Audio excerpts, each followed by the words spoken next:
Prior to 1956, teenagers were not considered a distinct market segment. They aspired to be like their parents, leading stable and conformist lives with no music scene of their own.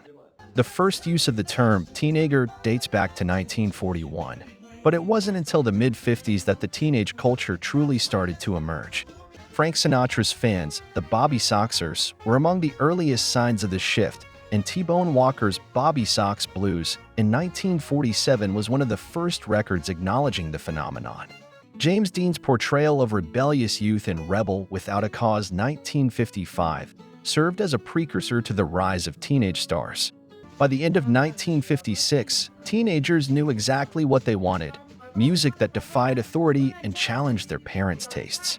The first generation of teenage stars emerged, with Elvis Presley leading the charge. Elvis, who turned 21 in January 1956, exploited his anti-authoritarian image to sell records. Rock and roll was promoted as a rebellion against existing music genres, authority figures, and even one's own parents. While Elvis appeared to be the epitome of rebellion, his private life belied this image. However, he was able to tap into the rebellious spirit of his fans. And became a massive commercial success. Elvis's manager, Colonel Tom Parker, ensured that Elvis maintained an aloof image and did not engage with his fellow performers. Instead, he focused on cultivating an idol-like persona adored by fans. In 1956, Elvis sold an astonishing 12 million singles and 3 million albums in the US alone, accounting for 60% of RCA's total sales. Meanwhile, Steve Sholes, an RCA executive, saw the potential in targeting teenagers with Elvis as the main performer in his new venture aimed at tapping into this lucrative market segment, a decision that would have profound implications for the future of the music industry. In an audacious plan, Elvis Presley's close friends and music publishers, Gene and Julian Aberbach, decided to invest $15,000 into his career. They wanted him to record new songs that would be exclusively owned by their company, Hill and Range.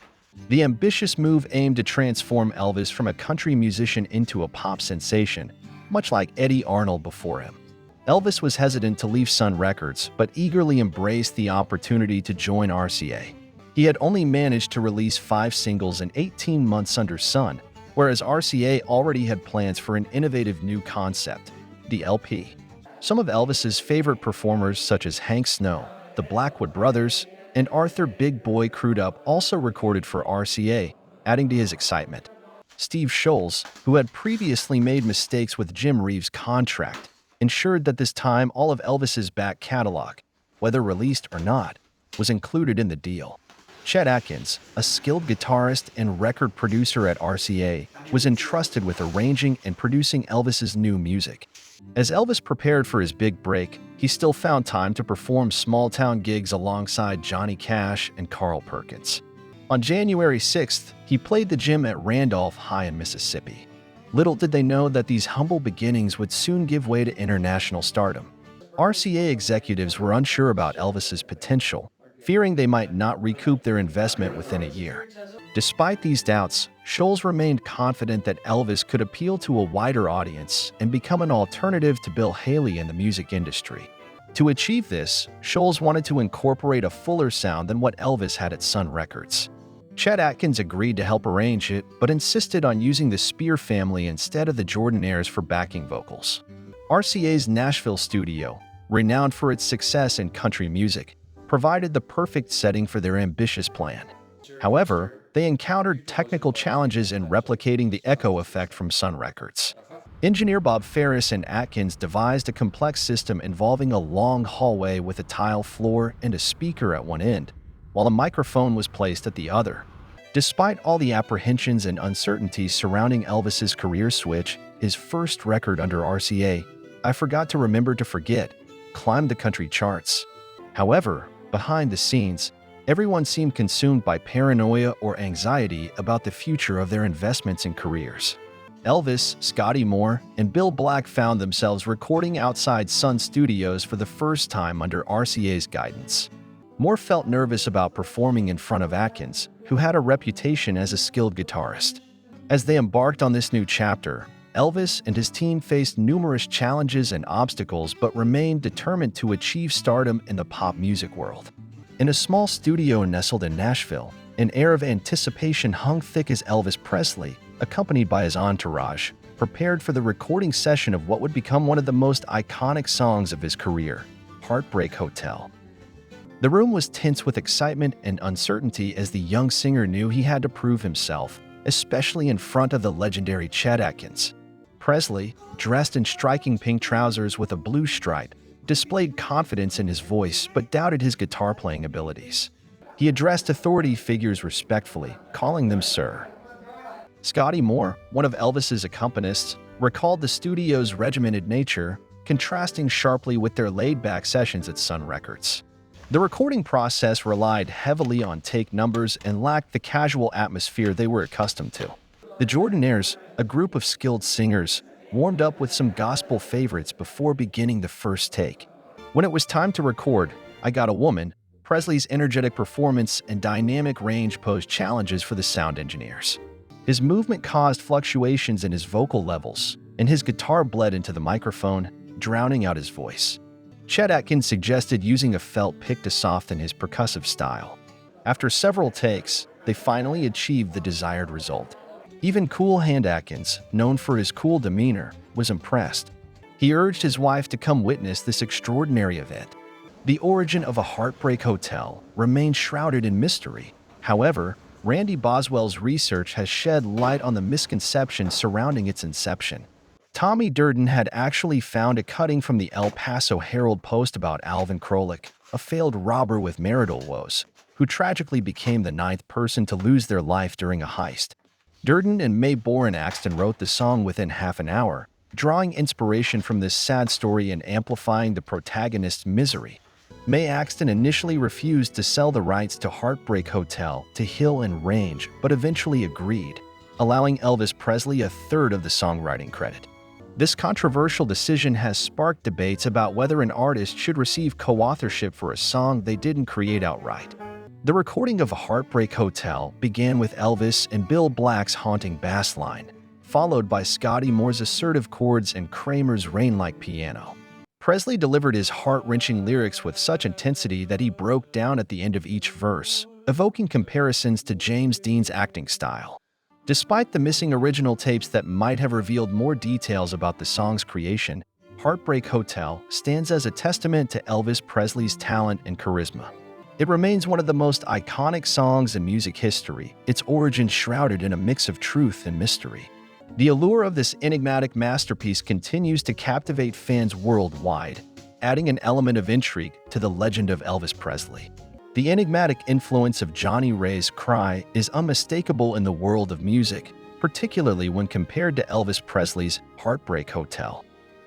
This song, considered a disgraceful recording for its time by critics like Frank Sinatra's biographer Donald Clark, was surprisingly praised as perfect by Paul McCartney.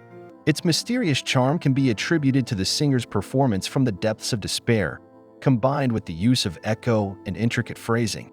Albert Goldman, Elvis Presley's dubious biographer, saw Heartbreak Hotel as an exaggerated depiction of the blues, more of a psychodrama than a musical performance.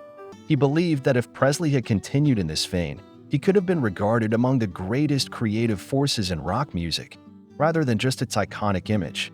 After a day of recording 3 songs, including the cover Money Honey, Elvis and his team moved on to Hill and Range's offerings for him.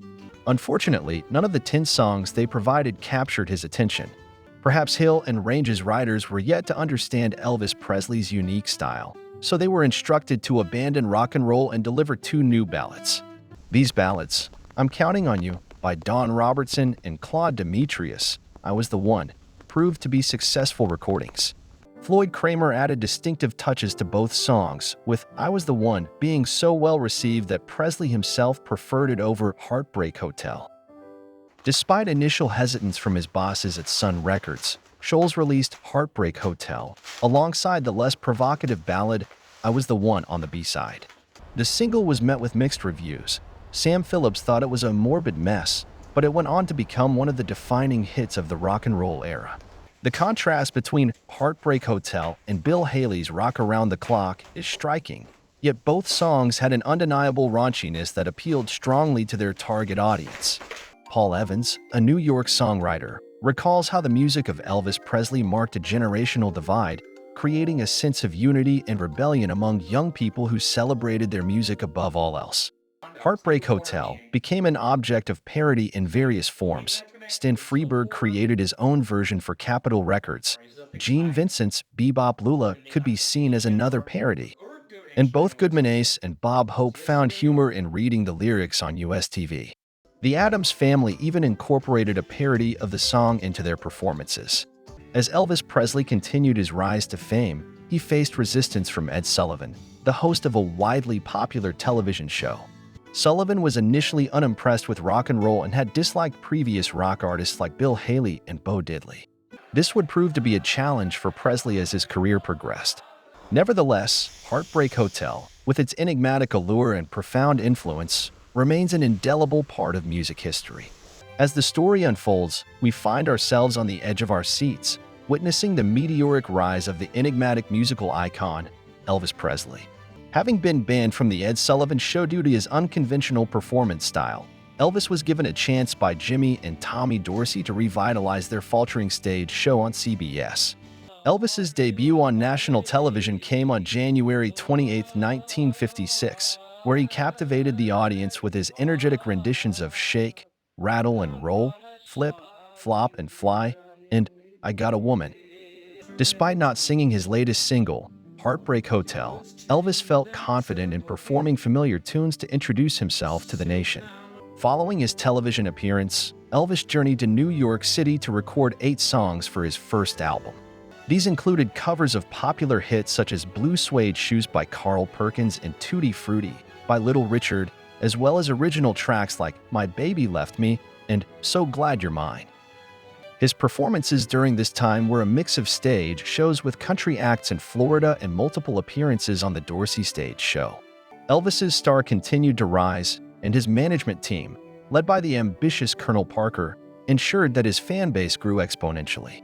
They even dropped his last name, Presley, allowing him to be known simply as Elvis, a name that would come to symbolize rock and roll in the 1950s. Tom Paxton, a folk singer who witnessed Elvis's performance in Oklahoma, described the electrifying atmosphere during his concerts. Despite being billed alongside country acts, Elvis managed to captivate an audience of thousands, with nothing but his voice and one microphone for his guitar. The energy and power of his performances left an indelible mark on those who attended his shows. His debut album, Elvis Presley, was released in March 1956.